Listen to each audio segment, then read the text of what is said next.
না, মহাবিশ্ব তো এমনি এমনি তৈরি হয়েছে। বিগ ব্যাং থিওরিতে সব স্পষ্ট করাই আছে। তোরা ওইসব ধার্মিকতাকে একটু শক্তপোক্ত করবার জন্য এইসব জিনিসের আশ্রয় দিচ্ছিস। ও আচ্ছা, বিগ ব্যাং তাহলে এমনি এমনি হয়েছে? তাহলে এই বিগ ব্যাং এর পিছনের কাহিনী কি? মানে কোনো কিছুরই তো কারণ ছাড়া কিছু আর ঘটে না। তো এর পিছনে কাহিনীটা কি? মামুর বেটা এবার ঝালেমে পড়ে যাবে তো। পেঁয়াজ কাটলে যেমন চোখের জল বের হয়, ওরকম ভাবে মহাবিশ্ব তৈরি হয়েছে, ওর পিছনে তো একটা কারণ থাকবে।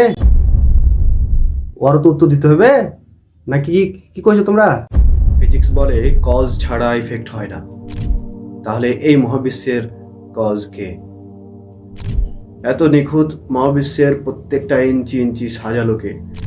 সায়েন্স বলে সূর্য থেকে আগত বিকিরণ 200 কোটির 1 ভাগ পৃথিবীর বায়ুমণ্ডলে এসে পৌঁছায়। তার 51 ভাগ পৌঁছায় ভূপৃষ্ঠে এবং বাকি 49 ভাগের 35 ভাগ আবার ফিরে চলে যায়।